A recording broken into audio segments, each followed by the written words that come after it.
Okay, just before I begin, sort of moving on further, I think what it is really important for me to do, having introduced this, is just really share with you some of the things that I'm going to talk about today, but also just what I feel today is, and also what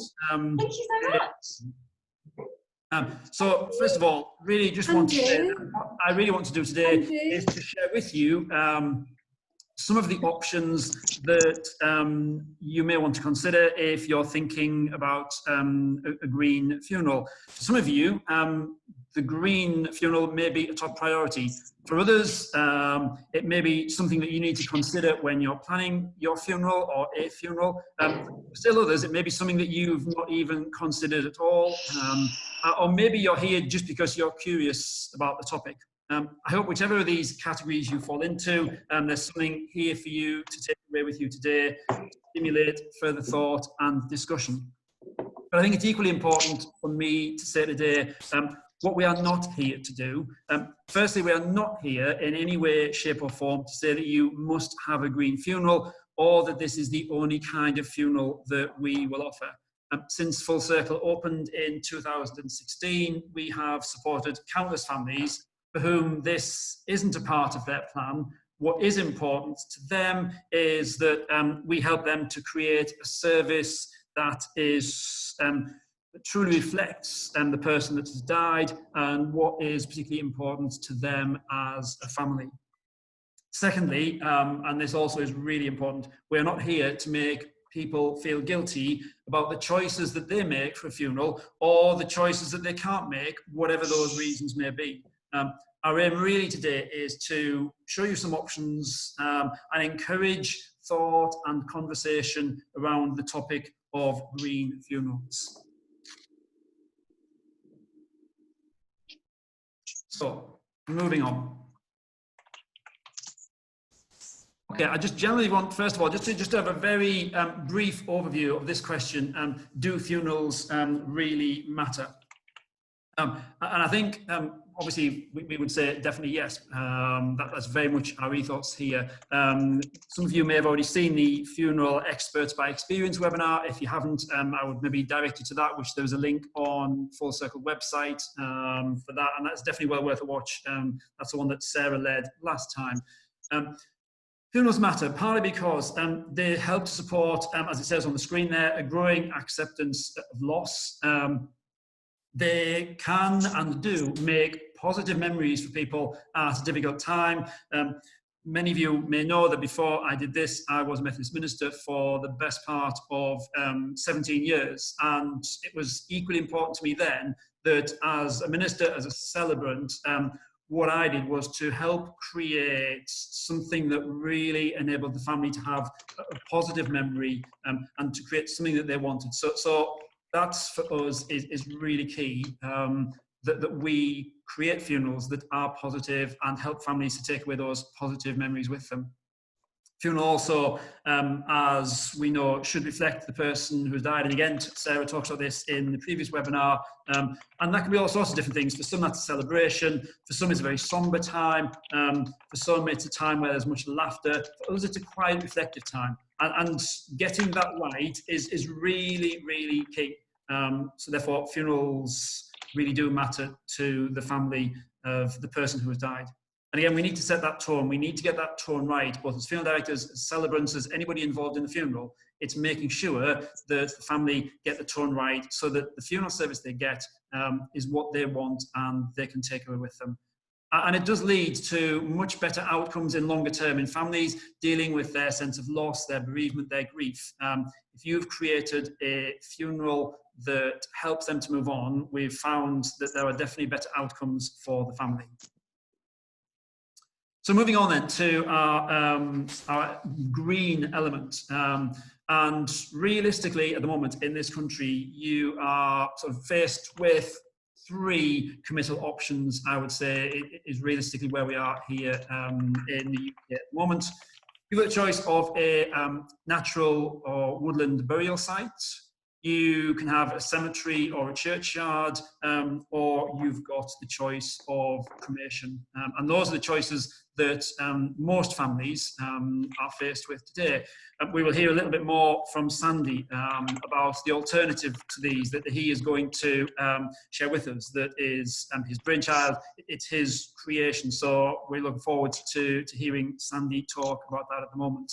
And there were lots of different arguments around which of these may or may not be a more green element. A natural woodland burial site is probably thought to be the best option, but certainly there have been studies undertaken looking at these, and if you want details of those, Sarah, I can pass those on to you, about whether or not actually that is correct, because again, a lot of people would choose a natural burial woodland site because they may want to visit that later on. And so if they're traveling a long distance to get to that, the more visits they make, then perhaps the less green of an option that is. Doesn't mean we shouldn't choose that, but again, it's just something that we would like people to think about when they are looking at what committal options are available.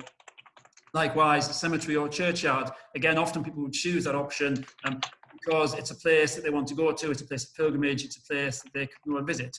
If it's only a few miles down the road, if it's only a few hundred yards down the road and they can walk, that obviously has less impact on the environment. But again, it may be that families travel a long distance to come to it. And so, again, there are questions around whether the burial is a greener option or not. And obviously, finally, cremation. Again, you've got all the energy that is used, the toxins that may be released during that cremation, and whether that is a good thing or not. But then to counteract that, these studies are saying, but often people then don't go back to the crematorium. Again, you've got less travelling involved. So you can see that even just on the committal options, this begins to open up lots of cans of worms and is not perhaps quite as simple as it may look on the face of it. And so again, what we're asking people to do is just to think about this and to open that line of discussion. Other choices that we may have in our green funeral thing is asking people to plan carefully and in advance. And I want to just leave that one for the time being, because I'm just conscious that I don't want to take all the time this morning, because I really want us to hear what Sandy has to say. So I'm going to just come back very shortly to planning carefully in advance, because I have a specific slide about that one. Embalming, again, that's not something we would naturally... Thank you so much, very kind. We do offer it to families if they want that, but it's not something that would be natural, because again, the chemicals that are used in embalming a body clearly don't sit well with environmental issues. Coffin choices is another really tricky thing, and one again that we're not here to say this is the type of coffin you should choose, but again there are lots of different types of coffin, and some may seem more green than others, but again that's a question that we would need to explore. A lot of people these days are wanting to go for things willow or wicker or pandanus or other of these natural substances that are then woven together. And these clearly have less impact on the environment as the natural material, partly because they are able to grow back quicker and they can be harvested naturally. But then a lot of them aren't grown in this country, so you've got to ask the question of the shipping from wherever they come from to here, does that have any particular advantage they may have? And there are some companies that will just make 3 slides so that the coffins can be shipped inside each other, be like Russian dolls, which again helps to offset any travel costs. Andrew? You've got the issue of the other types of coffins, so the wooden ones or the ones that are chipboard with wood veneer. Travel there, but is the material that they are made out of not as good for the environment? Likewise, with cardboard coffins or wool coffins, you can see on the image there are shrouds. So again, there are all sorts of issues and questions around this, and on the face of it, it may appear a simple choice, but actually the more you delve into it, the more complicated it gets.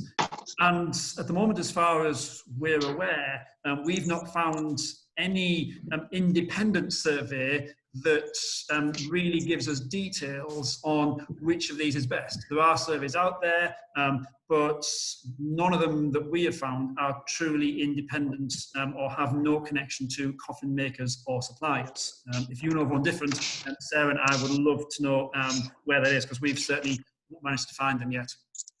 Likewise, if you choose the cremation route, then urns are another option that we look at as to which are more green, which are better for the environment. Again, the majority of urns come in the same material you can get in coffin. And you can also, as you see, possibly in the right-hand corner of your screen there, these days that will float for a short time. If somebody wants to put their ashes into water, they will then float, and then they will sink, and the ashes will go to the bottom, and they will all dissolve naturally and disappear. So again, choices people have. Moving on to little things. Again, and I briefly touched on this, travelling to the funeral.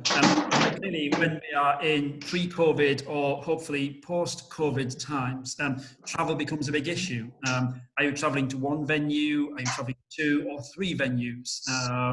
You know, is there lots of people travelling? Is car share you know, a thing you can do? How far are you travelling? As I mentioned, if you're going to a green burial site, very few of us have the luxury of living close to one of those. Some do, but very few of us. So again, is that something that perhaps you need to think about, whether you want to travel that far or whether you want to look for another option somewhere closer? Again, with venues, can you use just one venue? Certainly at Full Circle, we have done a few funerals where the family didn't want a religious service, and therefore, rather than just using the chapel at the local crematoria, they have managed to arrange with us to use a hotel where they can have the service, the celebration, whatever they want to call that, actually in the hotel, in a separate room. Then the coffin is taken away and everybody's already there, and then they move into a different room for the wake afterwards. So again, that saves people having to travel to 2 or 3 places.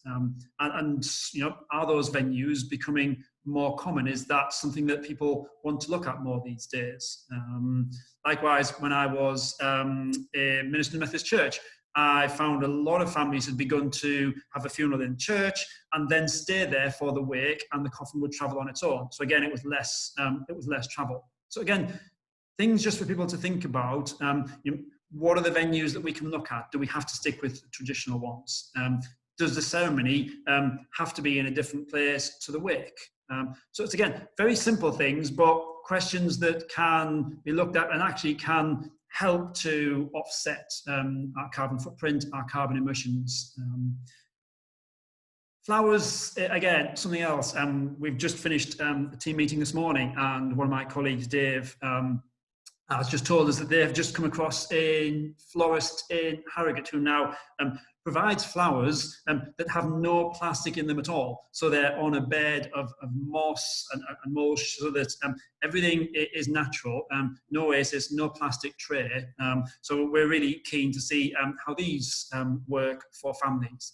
Likewise, there are places that will offer flowers that are just grown within their garden, within their farm, and flowers that haven't travelled halfway across the world to get here. So again, something as simple as that can help to reduce our carbon footprint. It may be that the person who has died was a very keen gardener, and it may be that we can just use flowers that come from their garden or from your garden. And whilst that may not look like the traditional flowers people may expect at a funeral, it certainly may have more personal meaning for the person.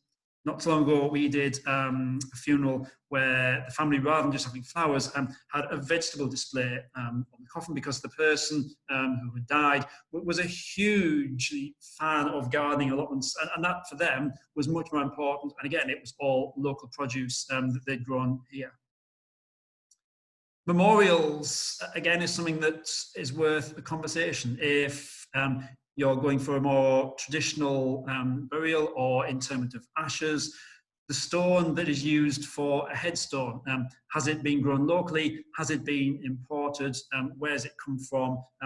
And again, just a conversation that is worth having if that is the sort of thing that you feel is important to you for a funeral.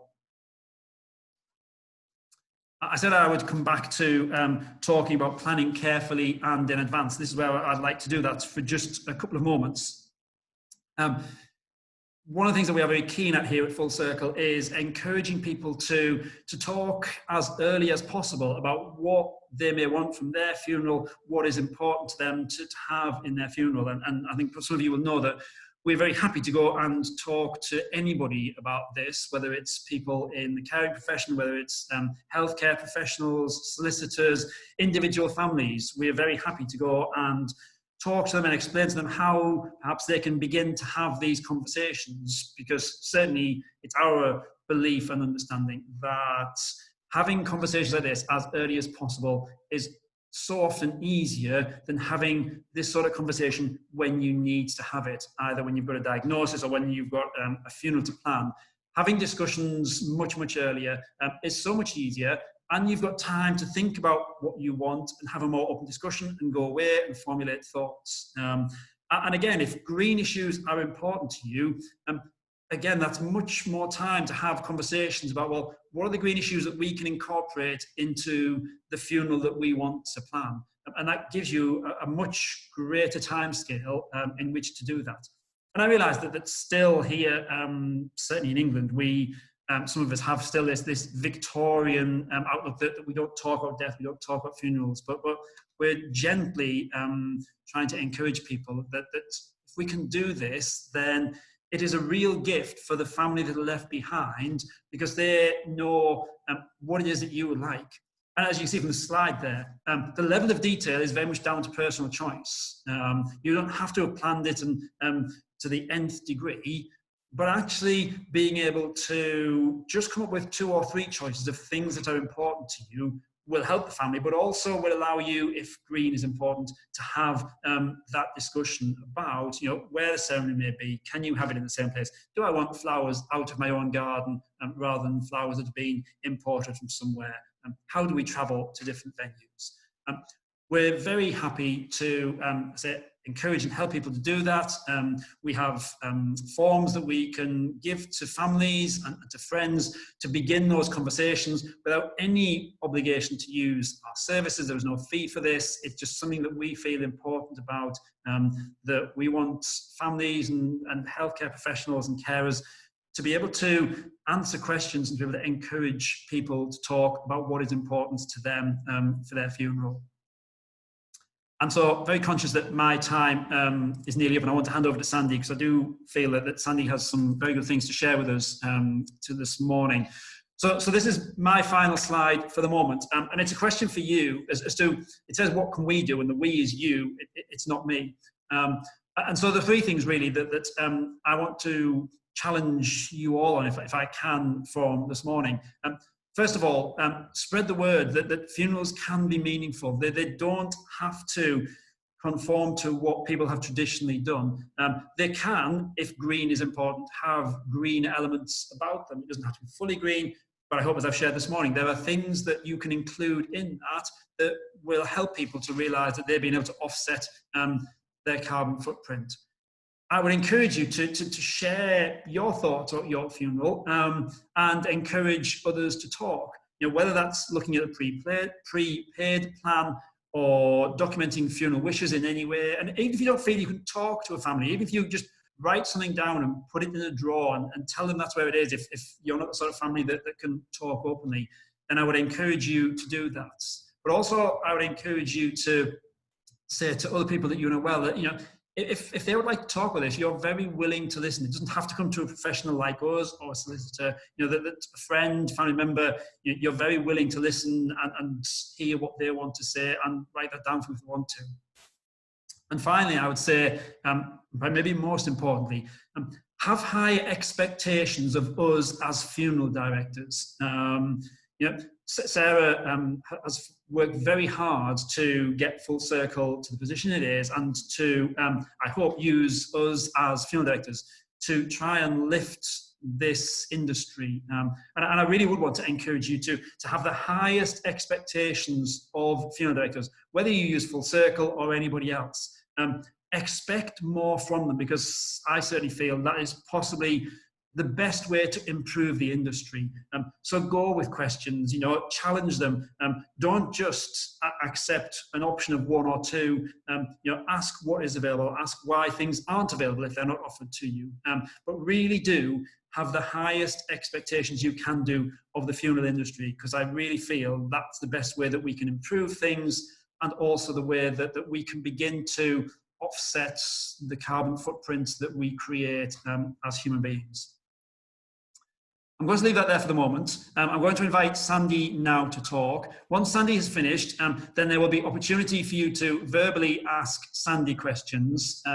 If you have more in-depth questions, or you'd like more information from him, then again, you can put your details in the chat box. But I say, once Sandy's finished, you're all very welcome to come back on video and unmute yourselves, and we'll see what Sandy has to say. So that's my time done now.